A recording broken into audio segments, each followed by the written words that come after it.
Okay. Good morning. This is Norma Cowie, and welcome to my YouTube channel for Norma Talks. Every Wednesday morning, I am here to record at 10 o'clock. And luckily, I have some wonderful people that show up to talk with me beforehand and after and listen very intently while I do a talk. Now, today, what I'm going to talk about is something that I've probably spoken about before, because now we're over 2 years of doing this. And excuse me, as always, I start coughing right when I'm going to talk. And so I wanted to talk about our personal programming and how like a computer we really are. I was involved in computers when they first came out. I was actually one of the first people that had a portable type computer. I was one of the first people that had a cell phone way back when. And that would be in the 70s, I think. Yeah, was when they first came. I even took a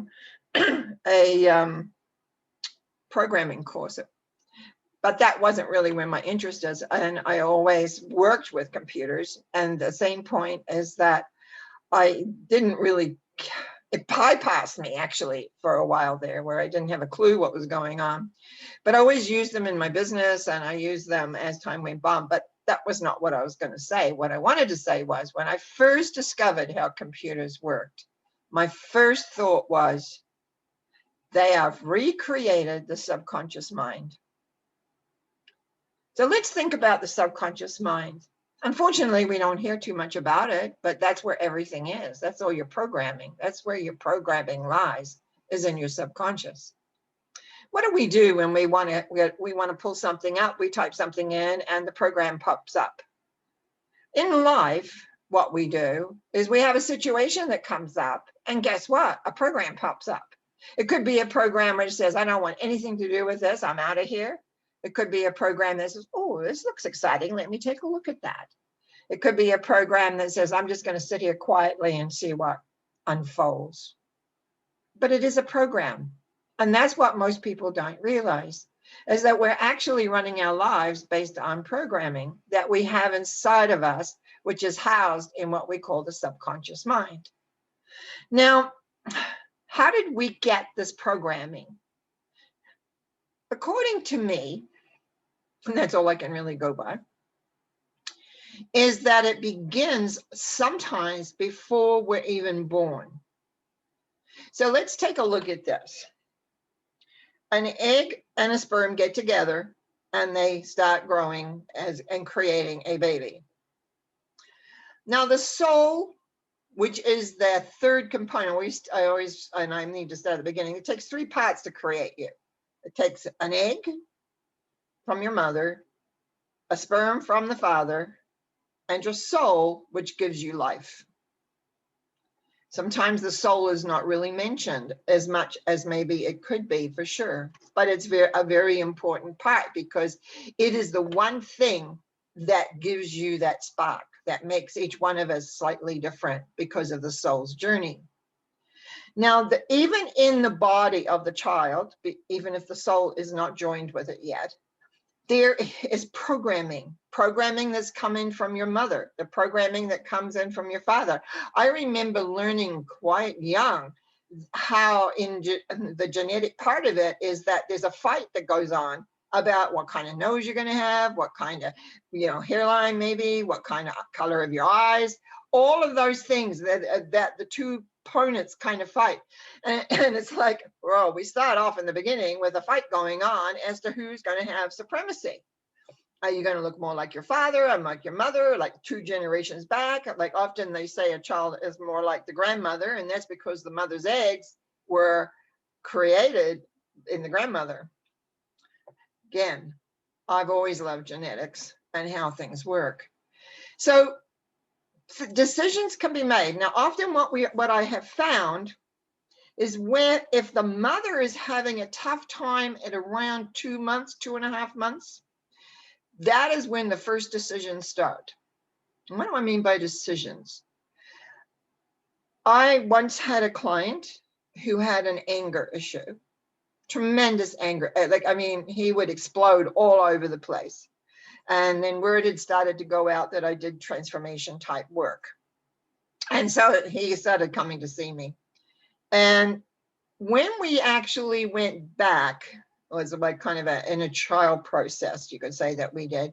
We got back to where he was about 2.5 months in the embryo state. Now, he was adopted, so his natural mother is carrying him, and his mother got upset, probably angry, but can't remember that. This is a long time ago now. And he made a whole lot of decisions about himself, about life. And so we know, at least I know now, that when we feel angry, we feel helpless and unworthy. And that's underneath all the anger. And also, if you have depression, can go two ways, depression or sad or mad, I call it. Now, that man really helped him, because after that, I worked with him for a few years. He was able to go and get a upgrade as the jobs he was doing. He began to create a life that worked. He found a relationship that he held on to. And there were many, many things that went correct for him. And so when you think about 2.5 embryo, like how big is that? Not very big, but already decisions are being made. Now, when the soul comes in, and that's always what I've been mostly interested in, is the journey of the soul. How does the soul work? How does the soul come? Because when we leave this body, which we will all do at some point, it is the soul that moves on. And so the soul, as it moves on, is going to make the big difference in lots of ways. So what happens when the soul comes in, bringing it, whatever it has? And I've had people that have come in that have brought, that I've worked with, that have had their souls have brought turmoil and upset from previous planets they've been on as they've come in to this environment that we call Earth. So we got another big point sometimes, but not for everybody, is the birthing process. Often there is trauma around the birthing process. Not always, though. That's one thing to remember. It isn't always in the birthing process. But as we begin to get older, it could be a day, it could be a month, it could be 3 months, you'll come into an emotion of some time. Maybe you weren't fed on time, maybe you weren't changed on time, and you got upset. Now, what do is we reach back in our memory banks to the last time we experienced this particular feeling. So let's think about this. We're just little, I want to say less than 3 months. We're feeling distressed. We're feeling overwhelmed. Nobody's paying any attention to us, or whatever it is. What you will do is you reach back in your memory banks to the last time you felt that feeling. Now, you're only been alive, you've been through a 9-month, basically, embryo, and now you're 3 months into human form. Where does your mind go? It goes into another lifetime, somewhere else. It remakes the decision you made the last time you felt that. And that is why other lives are very, very important when you're doing deep work, because that is where everything originally comes from. It's just not this life. Well, this life is just a continuation of many, many, many lives for most of us. And even if you're feeling new to the planet, it's still, you'll go off planet. When was the last time you experienced that particular feeling? And so you grow up. Now, what I'm going to want to get at here, because I want to talk about programming, less like computers. When you have made a decision, that puts your programming in place. You now have a program that says, and we could say that in that program are your beliefs, attitudes, and judgments. If it is a strong enough attitude and judgment, you possibly already have it on your Akashic record. Or you may not, or maybe by the intensity, you may place it on your Akashic records. But usually I find Akashic records are usually done long before we're born into this particular life and time. So now, as we grow on up, what happens is every time we encounter that feeling, we will remake the same decision. We will remake the same decision. And we do it over and over again. And this is how and why people get into personal growth, why they begin their self journey. Many don't. Many have lifetime after lifetime after lifetime that they don't ever look inside. They never go back to see where things are. They just accept, oh, that's how I am, or that's how things are.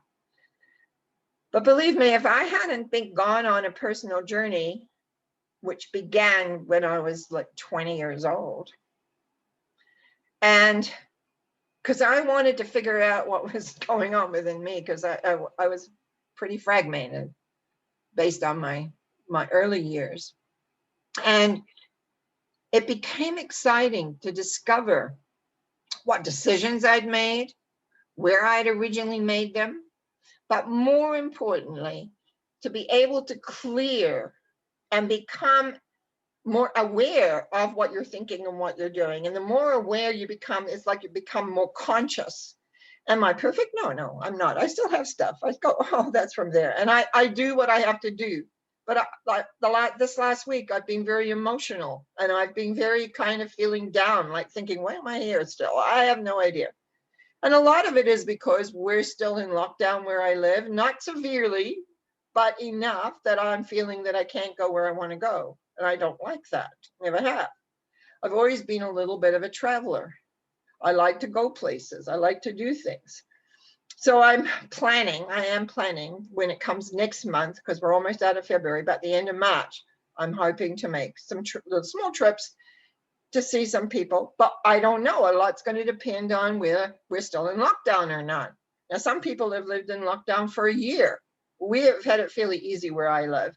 But then last November, they stopped movies. I like going to movies. And those of you who have followed, you will have noticed I started putting movie reviews up again, and then there hasn't been any. And then guess why? Because there's no theater here. And I don't really feel like going and looking at, or I do watch Netflix, and I do look at Crave, and I do things like that, but I don't report on them. But anyway, I'm getting away from the point. The point is, we live our lives as a product of our programming, from decisions that we have made at some point.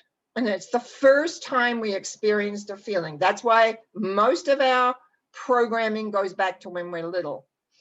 The oldest I ever ran into that started, a new program was a client I had that came to me. And her story was, when she was 36 or 8, I can't remember what, she had her first child who happened to be born deaf. Her husband was a doctor. He had had daughters, and now he has a son, and that son was deaf. And this lady felt that she had failed because she had a handicapped child, because he couldn't hear. And now that child was growing up when I met her, but she still carried this whole weird. So when we went back to see where this came from, it was from another life where she had failed on something, which I can't remember what, but she had made a decision that she couldn't do anything right. So when she gave a birth to a child that was deaf, it brought up that old programming, remade the decision, I can't do anything right. And so through this whole little boy's life as he grew up to be a very, very nice man, actually, because I met him.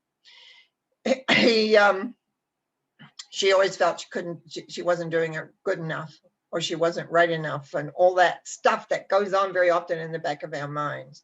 That was the oldest that I've ever seen a program come in. Mostly they're in place by the time, believe it or not, your basic program is in place by 2.5. And then you add on other things from there.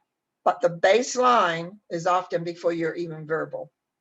And that was the amazing thing, is that we survive in this world with all of its stuff that goes on. And that's why I admire people. I admire our tenacity. I admire our strength. I admire how we have come through many, many things in history. I remember a lot of my past lives. Actually, I don't remember them too much anymore because I clear them. But I remember some of them. And I know the one before this life, I was in Germany in a concentration camp. I remember that. I remember dying there, not by the gas ovens or anything, but by being kicked brutally. One of the reasons I've had a lot of back problems in this life. One reason, every time I put my brown boots on, my feet got frozen because they had brown boots that kicked me. These little things that we don't think of, they're set in the past.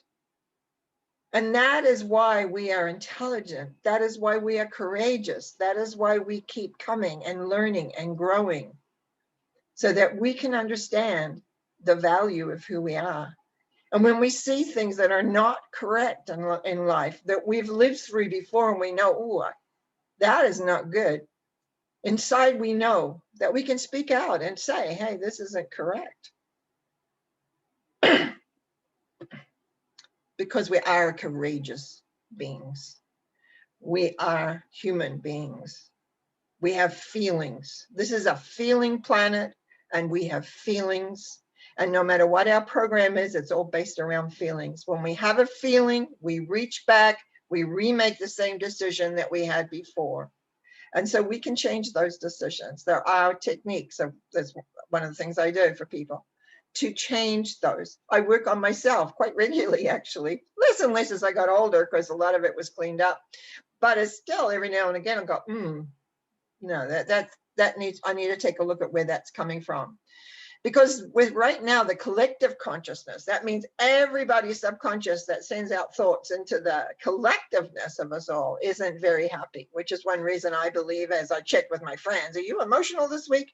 Yeah, we got lots of reasons why. There's certain astrological reasons. It could be temperature things, pressure things. But the matter is that we're picking up like everybody else. So it's like, just like everybody listening to me now, can be many people, few people, we're all linked together. The computer system is really like our system, our subconscious, the links that we have with other people. How many people know when someone's going to phone them? And it's because there's that energy link.